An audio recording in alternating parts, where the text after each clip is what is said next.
Leo Tolstoy, War and Peace, Book 1, Part 1, Chapter 3. Anna Pavlovna's reception was in full swing. The spindles hummed steadily and ceaselessly on all sides.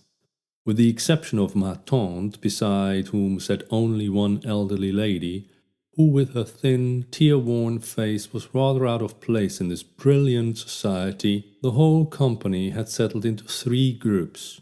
One, chiefly masculine, had formed round the abbé.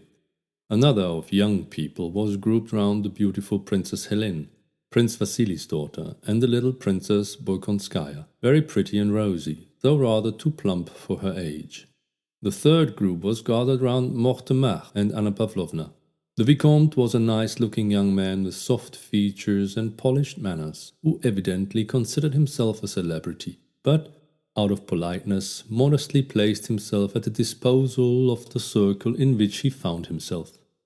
Anna Pavlovna was obviously serving him up as a treat to her guests, as a clever maître d'hôtel serves up as a specially choice delicacy a piece of meat that no one who had seen it in the greasy kitchen would have cared to eat, so Anna Pavlovna served up to her guests first the Vicomte and then the Abbé as peculiarly choice morsels. The group about Mortemer immediately began discussing the murder of the Duc d'Enghien. The Vicomte said that the Duc d'Enghien had perished by his own magnanimity, and that there were particular reasons for Bonaparte's hatred of him. "Ah, yes, voyons conte-nous cela, Vicomte," said Anna Pavlovna with a pleasant feeling that there was something à la Louis XV in the sound of that sentence. "Conte-nous cela, Vicomte." The Vicomte bowed and smiled courteously in token of his willingness to comply. Anna Pavlovna arranged a group round him, inviting everyone to listen to his tale. "Le Vicomte a été personnellement connu de Monseigneur," whispered Anna Pavlovna to one of the guests.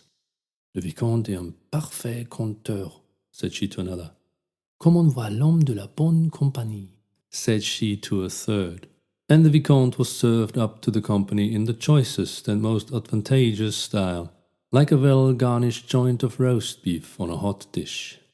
The Vicomte wished to begin his story and gave a subtle smile. "Come over here, chère Hélène," said Anna Pavlovna to the beautiful young princess who was sitting some way off the center of another group.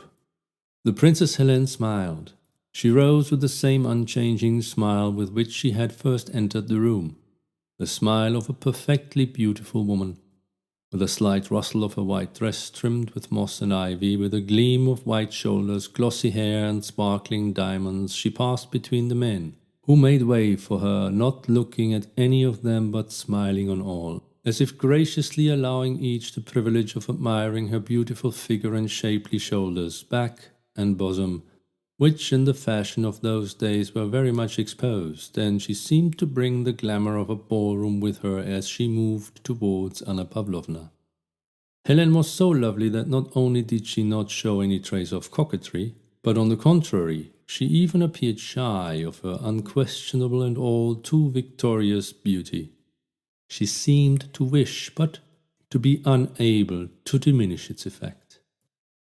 "Quelle belle personne," said everyone who saw her, and the Vicomte lifted his shoulders and dropped his eyes as if startled by something extraordinary when she took her seat opposite and beamed upon him also with her unchanging smile. "Madame, je crains pour mes moyens devant un pareil auditoire," said he, smilingly inclining his head. The princess rested her bare round arm on a little table and considered a reply unnecessary. She smilingly waited. All the time the story was being told, she sat upright, glancing now at her beautiful round arm, altered in shape by its pressure on the table, now at her still more beautiful bosom on which she readjusted a diamond necklace. From time to time she smoothed the folds of her dress, and whenever the story produced an effect she glanced at Anna Pavlovna at once, adopted just the expression she saw on the maid of honor's face, and again relapsed into her radiant smile. The little princess had also left the tea-table and followed Helene. "Attendez-moi, je vais prendre mon ouvrage. Voyons, à quoi pensez-vous?" she went on, turning to Prince Hippolyte. "Apporte-moi mon réticule." There was a general movement as the princess, smiling and talking merrily to everyone at once, sat down and gaily arranged herself in her seat. "Now I am all right," she said, and asking the Vicomte to begin, she took up her work. Prince Hippolyte, having brought the work bag, joined the circle and, moving a chair close to hers, seated himself beside her. Le charmant Hippolyte was surprising by his extraordinary resemblance to his beautiful sister, but yet more by the fact that in spite of his resemblance he was exceedingly ugly.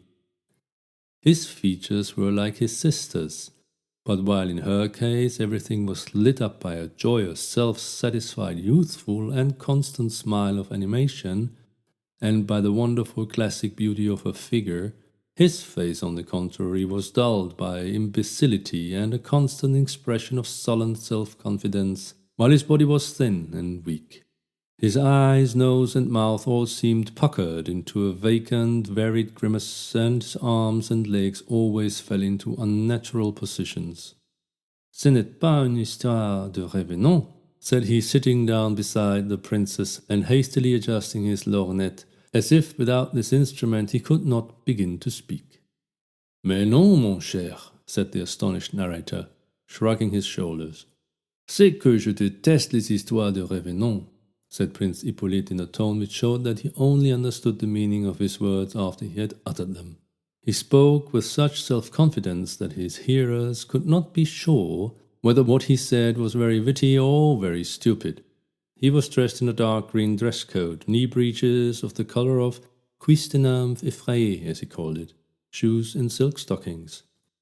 The Vicomte told his tale very neatly. It was an anecdote and current to the effect that the Duc d'Enghien had gone secretly to Paris to visit Mademoiselle Georges, that at her house he came upon Bonaparte, who also enjoyed the famous actress's favors, and that in his presence Napoleon happened to fall into one of the fainting fits to which he was subject, and was thus at the Duke's mercy. The latter spared him, and this magnanimity Bonaparte subsequently repaid by death. The story was very pretty and interesting, especially at the point where the rivals suddenly recognized one another, and the ladies looked agitated.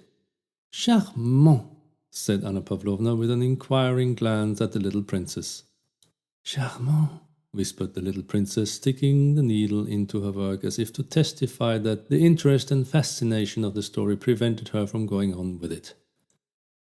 The Vicomte appreciated this silent praise and, smiling gratefully, prepared to continue, but just then Anna Pavlovna, who had kept a watchful eye on the young man who so alarmed her, noticed that he was talking too loudly and vehemently with the Abbé, so she hurried to the rescue.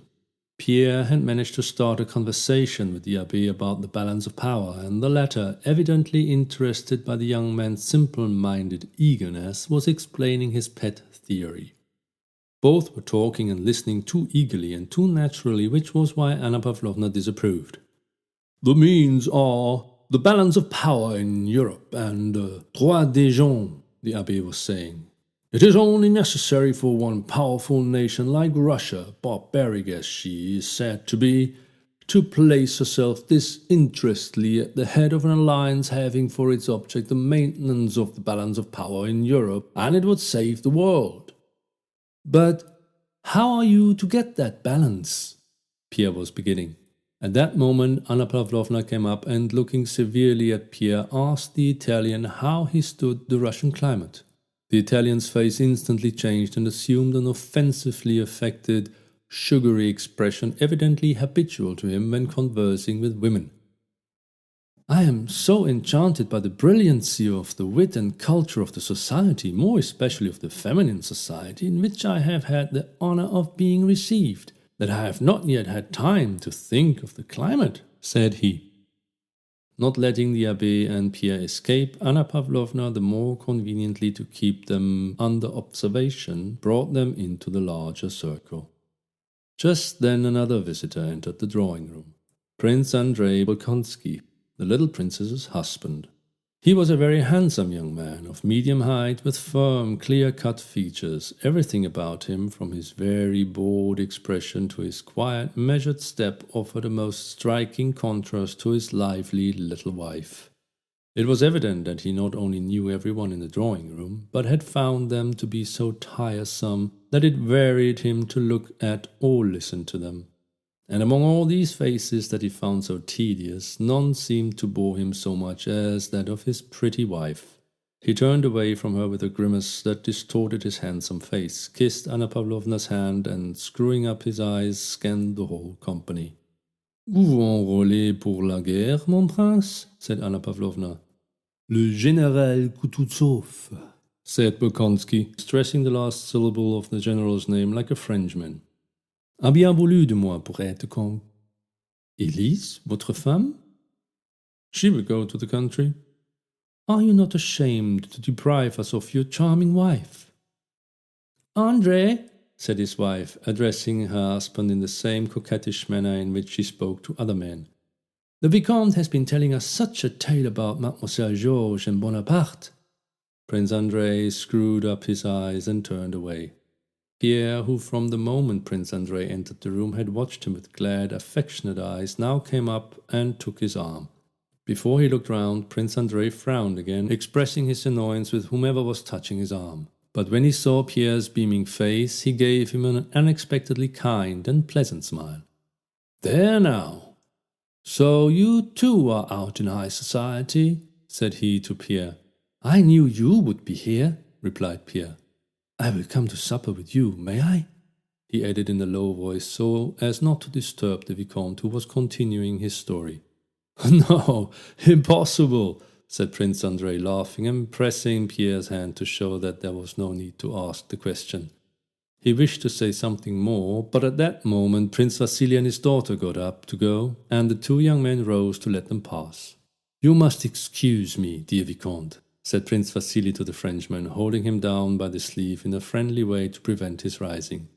This unfortunate fete at the ambassador's deprives me of a pleasure and obliges me to interrupt you. I am very sorry to leave your enchanting party, said he, turning to Anna Pavlovna. His daughter, Princess Helene, passed between the chairs lightly, holding up the folds of her dress, and the smile shone still more radiantly on her beautiful face. Pierre gazed at her with rapturous, almost frightened eyes as she passed him. Very lovely, said Prince Andrei. Very, said Pierre. In passing, Prince Vasily seized Pierre's hand and said to Anna Pavlovna, Educate this bear for me. He has been staying with me a whole month, and this is the first time I have seen him in society. Nothing is so necessary for a young man as the society of clever women.